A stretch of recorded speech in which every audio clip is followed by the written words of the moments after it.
Hello. So today I will be reviewing this KAWA 2K Smart Pan Tilt A6 camera. As you guys can see, this is more of like a pet camera. It's rated for indoors. KAWA indoor security camera. On the side you can see a scan that code that you can scan, and you can just see guidelines. I'm pretty sure will show you the tutorial on how to get this camera working. So this is A6 model. The dimensions are 66.4 by 69 by 104.28 mm. The resolution is 2304 by 1296p. It has a built-in mic and speaker. It works on the wireless network Wi-Fi channels 82.11b, G, and N, but it only works on 2.4 gigahertz, not on 5.0, if you guys are wondering. For the storage, it does have cloud storage, but it's assuming it actually says on the side that you have to actually pay for the subscription to the cloud storage. It does support a micro SD card for local storage with a maximum of 128 gigabytes. It does support playback.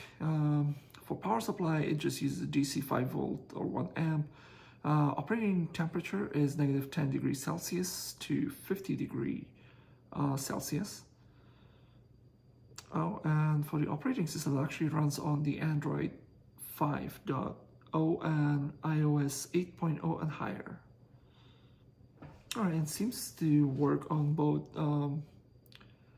Apple and Google Store. I'm pretty sure you can get the apps. You can see the right about here.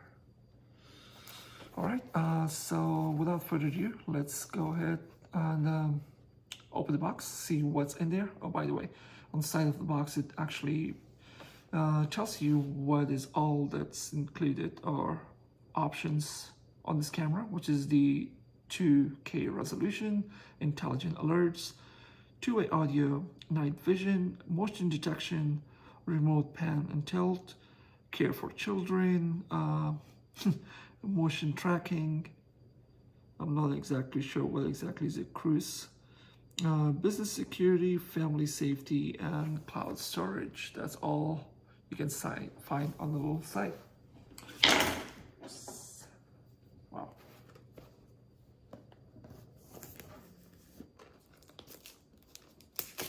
Alrighty.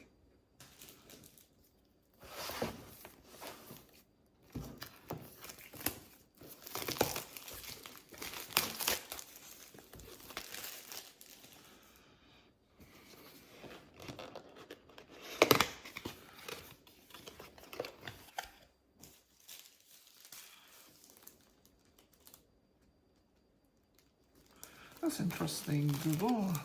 Make sure not to use this plastic. I was hoping that this little sticker is on the inside, but just in case you want to view the video guidelines or tutorials, make sure not to use this little plastic wrap. Alrighty, so let's see what's in the box. Interesting. I was hoping some kind of styrofoam to protect the camera itself, but I guess the cardboard does a fair enough job. You guys can see it. This is a fairly small camera. I really love the look of it. It's like a little bunny.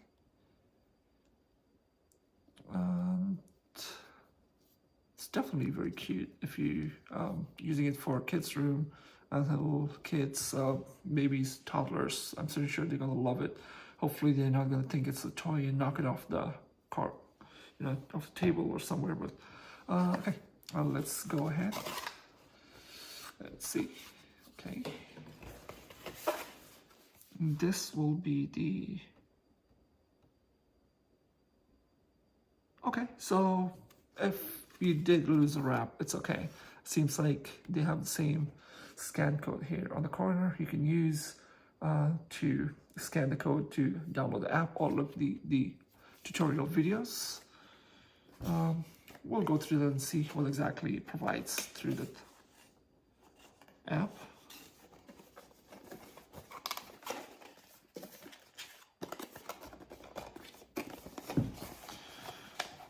Man, this is tight.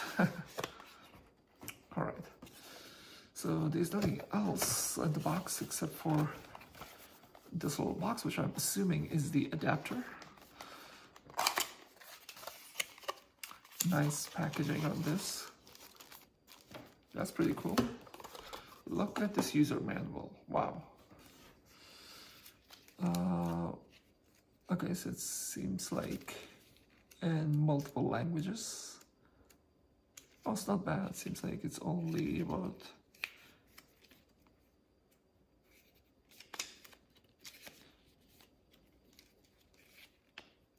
Alright, so the manual is actually only 19 pages. The rest of it seems to be in different languages. Interesting, it'll tell you in case it shows you if you want to, you know, how to install it, or if you want to install it from the ceiling. All those stuff are actually written in your user manual. You can read it through that.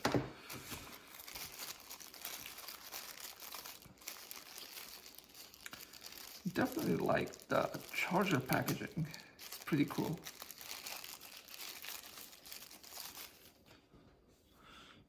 All right, so this seems to be a normal AC adapter that accepts USB 2.0. Output is 5 volts on 1 amps.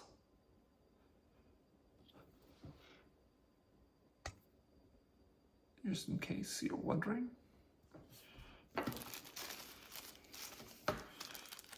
This is just a couple of screws in case you want to hang it into the wall instead of putting it on the table. That's a nice little option. I normally, for the inserts for the wall, it comes with these white ones, but I normally just install my own and use one that can hold a lot higher weight. Let's see. Comes with one of these. I'm pretty sure it's you know, fair enough for this size camera. It's very light, so it will hold it fine, but it's a lot easier to work with different anchors. It just supports a little bit more weight just in case, you know. And here is the cable.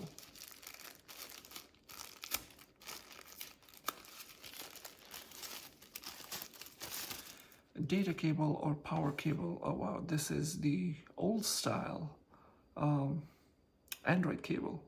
If you can see it, it's same cable they used to use for the old Android cables. If you guys remember. I'm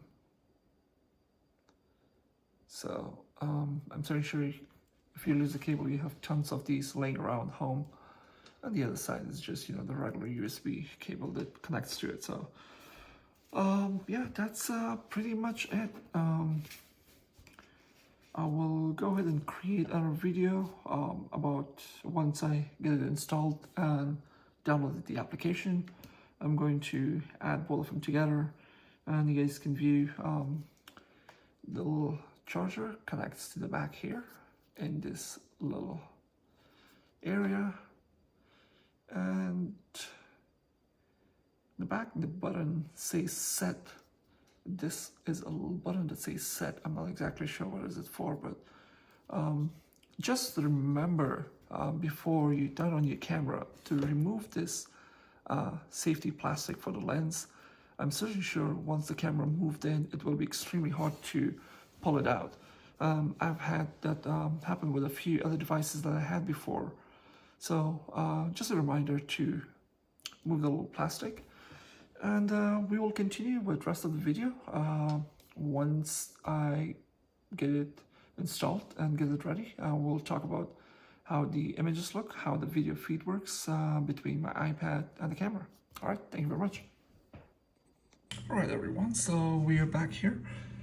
All right, so remember when I said earlier, no, you can throw away the wrapper and the scan code is still available on the packaging itself? Well, I was unable to get a good read from the packaging itself, so make sure to keep the wrapper and do not throw it away with the scan code on top of it, because you're going to need that to be able to scan for your camera. Anyhow, so what I did is I went to the App Store and I installed the app that comes with, that's available for this camera, which is called KAWA IoT. That is KAWA IoT. Make sure to just search for it on the App Store. It's there. Once you install it, you'll come here. You'll just click on the plus sign. It's going to show you a camera. Click on the camera. If the front light is not blinking, you're going to have to press the button on the back, the little button. You will hear a beep sound, and that will prepare your camera. Once you hear that, click on.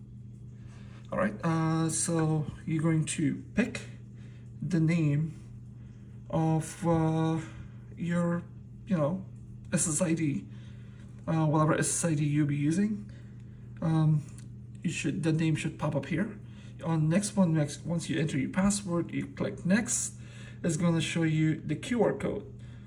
Once you receive the QR code, you put it in front of your camera for about 15 to 20 seconds. You will hear a beeping sound, like a loud beep, and it's going to recognize there'll be somebody, there's a voice, AI voice on the camera that will let you know that the camera was able to read the QR code successfully, and it's going to go into the next one where it will try to add the device to your account. In my case, I already have it added, so I'm going to go ahead and cancel. From here on, we'll go and see the options available for us. So this is the camera. You can always move it around, just moves. What worked best for me is to go, see, that's the problem. Once you move it, you can't just, because this is what happens, it automatically just changes the orientation back. So what I normally do is pull it in different orientation mode and then lock the screen. Once you lock it, it will stay that way. One of the good options I found on this camera is that you can switch between SD and HD.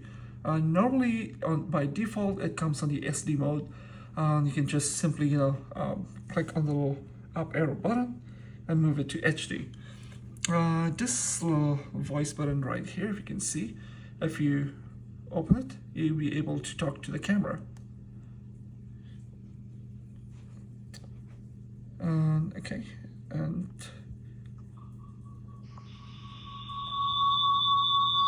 hello. You can hear that from my iPad and through the camera. We're gonna go turn it off. This is the video button, obviously. You'll be able to record anything you want. It does come with a spot for an SD camera for maximum of 128 gigs. You can go with that option if you would like.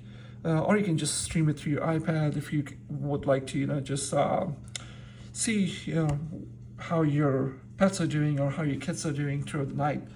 Or, just to keep an eye on them. Here you can just pause the camera at any time you want. This is, I found, is a very nice little controls. You can just move it all around.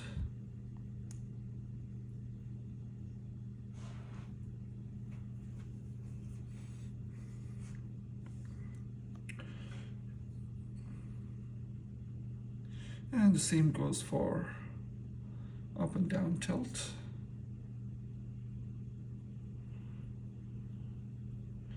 It does a really good job of how much space it covers. All right, so once we're done here, what I'm going to do is move the lock screen so I can show you guys the rest of it. All right, So change the orientation. This is siren. I'm certainly sure you can go through the manual and see what exactly the siren does, but this time I can't really because my kid was sleeping. So, but other than that, you go into PTZ. If you are putting your camera upside down through the ceiling, you can just click on this control tab here, and it will change the orientation of the camera. These are the same settings, toggle controls as I showed you guys earlier. Up, down, sideways. You can click here on top the three little dots, and you can go here to deep device sleep switch. Your basic functions, which is a status light, if you would like the video to be rotated, timestamp, camera calibration, everything else. IVR function is the IR night vision. It's set to automatic by default. You can change it anytime you want. This is the alert frequency. By default, it does not have any radio button set up. So this is one of the best things that I really liked about the notifications, that you can set it to whatever time frame you would like. But what I didn't really like is the fact that there is no options to remove the time frame. For example, if I would like it to be set the way it came in by default by not selecting any radio buttons, I can't do that anymore once I picked something between these two. If I would like it to be continuously delivered, I can't really just go and remove it back and say, you know, I would like it to continuously send an alarm frequency or however you would like. It would be really nice, you know, if they would have included a none or an option to just deselect. Pressing the radio toggle buttons just, you know, sets it, but you cannot unselect it. So, all right, this is motion detection switch. Once you turn it on, you have a choice between obviously low, middle, and high sensitivity. Once you turn it on, what it does is if the person you would like to detect, your kid or your pet, as they move, the camera moves with them. It's really nice, so that works. I couldn't really get the noise detection switch to work. Maybe that works once you turn on the microphone, but I'm not really sure as of yet. So we already checked that. Video frequency, you have a choice between 50 Hz and 60 Hz. By default, it comes in 60 Hz. Voice prompts in English. Move track, actually, this is move track. This is where, once you turn it on, it allows you to track your movement. And dark mode, obviously. Also, there's beginner's guide. If you would like any questions, it will tell you what exactly it does. If you have any questions, it takes a little while to load up, but eventually it loads. And if you have any questions to any of these, you're most likely going to find the answers here. Oh, and this is one of the important things. If you want to share this camera with, I don't know, your wife or somebody else, or your, you know, ex or something that lives in a different house, what you want to do is you need to make sure to remove the device from your application first before they can bind it to their application. And that's pretty much it, you know. It's a nice little camera, really nice device. It does what's supposed to. The video feature is pretty nice. I really like a lot of options that I have. The only thing that I wish it would have a little bit more functionality was the alert messaging. I was hoping that, you know, you'd be able to unselect it, but other than that, no complaints.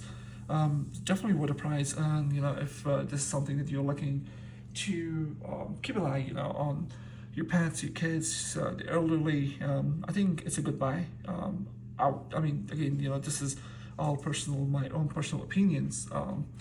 You can form your own based on how you feel, but it's definitely worth the money. and if I would need again, I'll in future, I will definitely buy it. All right, thanks guys.